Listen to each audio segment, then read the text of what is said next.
আমাদেরকে হয়তো রায় থেকে আমাদের জীবন নিয়ে নেক, আমরা বাঁচতে চাই না, হয়তো রায় থেকে হয়তো জীবন নেবে। আমরা কেন রেজাল্ট দিব? আমাদের সাথে কেন এই অন্যায় হবে? আমরা অন্যায় চাই না, আমরা এর বিচার চাই। আমাদের রেজাল্ট আমাদের দিতে হবে। আমাদের মাননীয় উপদেষ্টা বিধান রঞ্জন স্যার তিনি আমাদের আশ্বস্ত করেছিলেন যে আমরা একজনও বাদ যাব না এবং আমরা তাদের অংশ। তিনি এতটুকু বলেছেন আমরা রাস্তায় নামা মানে সে রাস্তায় নামা, আমরা তারই অংশ, আমরা কেউ বাদ যাব না। এবং তারই আশ্বাস পেয়ে আমরা ঘরে ফিরে যাই। আমাদের আজকে ডেট ছিল, এটা জাজমেন্টের ডেট ছিল এবং জাজমেন্টে নাম জানো কি ফাতেমা নাজিব এবং রাজি স্যার আমাদের এই নিয়োগটাকেই বাতিল করে দেন। তো আমরা এখন আমাদের একটাই দাবি, আমরা কি অপরাধ করেছি? আমরা কেন সামাজিকভাবে হেনস্থা হব? আমাদের মেডিকেল হয়ে গিয়েছে, আমাদের কাগজপত্র জমা হয়ে গিয়েছে, আমাদের সমাজে সবাই জানে যে আমরা সুপারিশপ্রাপ্ত, আমরা রাষ্ট্রের একজন অংশ। তাহলে কেন আমাদের নিয়ে অবহেলা? রাষ্ট্র কেন আমাদের নিয়ে ছিনিমিনি খেলছে? এই উত্তর আমরা চাই, আপনাদের মাধ্যমে উত্তর চাই। আমরা এইভাবে সামাজিকভাবে হেনস্থা হতে পারবো না। আমাদের এখন মৃত্যুর মুখে ঠেলে দিয়েছে, কারণ আমাদের মুখ দেখানোর জায়গা নাই। সবাই জানে যে আমরা চাকরিজীবী হয়ে গিয়েছি। আমার মা একজন ক্যান্সার পেশেন্ট, আমাদের সুপারিশ বন্ধ করে আমার মা যদি কিছু হয়ে যায় একজন চাকরি পাইছে আর একজন পায় নাই, যে পায় নাই হ্যাঁ রিট করে দিল আর হেরা জিতে গেল, আমরা হেরে গেলাম।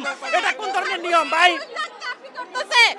একই সার্কুলারে 2 ধাপ চাকরি করতেছে, ওরা প্রায় 1 বছর ধরে স্যালারি পাচ্ছে। কিন্তু আজকে আমরা হচ্ছে এই চাকরির জন্য আমি আরেকটা সরকারি চাকরি ছেড়েছি। ইভেন আমার অনেক ভাই বোনরা সরকারি বেসরকারি অনেক চাকরি ছেড়েছে। এখন আমরা মানবতার জীবন যাপন করছি, এখন আমাদের কি হবে? আমাদের একই নিয়মে কেন দুটি নিয়ম হবে? একই নিয়মে কেন দুই নিয়ম? প্রথম দ্বিতীয় ধাপ দিচ্ছে একই নিয়মে 19 বিধিমালায়। এখন কেন এটা হবে? আমাদের বাচ্চা কাচ্চা রেখে আমাদের রেজাল্টটা কেন পাবলিশ করলো? আগে কেন রেজাল্ট না হয়ে যেত? রেজাল্ট দিয়ে এখন আমাদের কেন রেজাল্টটা নিয়ে যাবে? আমাদেরকে হয়তো রায় থেকে আমাদের জীবন নিয়ে নেক, আমরা বাঁচতে চাই না, হয়তো রায় থেকে হয়তো জীবন নেবে। আমরা কেন রেজাল্ট দিব? উপদেষ্টা আমাদের আশ্বাস দিয়েছে আমাদের 6531 জন নিয়োগ বহাল থাকবে। সেখানে কেন আমাদের এই রায় দেওয়া হলো? কেন আমাদের পুনরায় কেন আমাদের আবার রেজাল্ট দিতে বলা হলো? টানা ৭মবারের মতো বেস্ট টিস্যু পেপার ব্র্যান্ড হিসেবে স্বীকৃতি পেয়েছে বসুন্ধরা টিস্যু। আসছি আমরা হচ্ছে প্রাইমারির সুপারিশপ্রাপ্ত 6531 জন, এদের 19 বিধিমালা অনুসারে নিয়োগ দিচ্ছে। নিয়োগ দেওয়ার পরে কেন এই নিয়োগ বাতিল হবে? আমাদের এতটা সম্মান দেওয়ার পরে কেন আমাদের কেন করা হচ্ছে?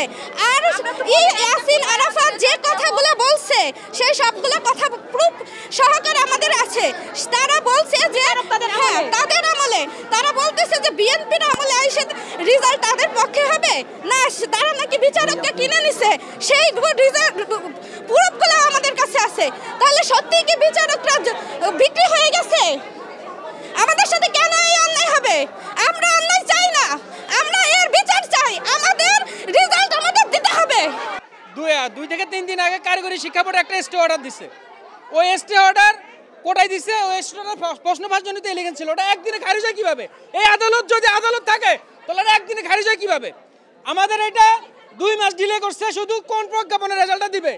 সরকারের সকল দায়িত্বপ্রাপ্ত মন্ত্রণালয় যখন ডিও লেটার দিছে যে আগের প্রজ্ঞাপনের রেজাল্ট হবে, তারপর আগের প্রজ্ঞাপনের রেজাল্টটা দেওয়া হইলো।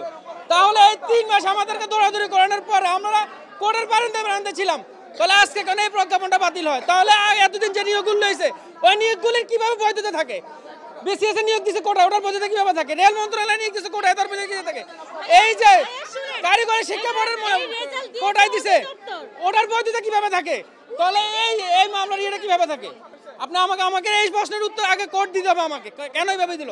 আর একটা মামলা স্টে অর্ডার একদিনে কিভাবে খারিজ হয়? যদি ওটার প্রশ্নবাজি এলিগেন্স থাকে ওটা কোর্টে রেজাল্ট হয়, আগে প্রশ্নগুলো উত্তর দেন। আপনারা আপনাদের মতো মন করে রায় দিলে কি জিনিসটা শুরু হয়ে যাবে?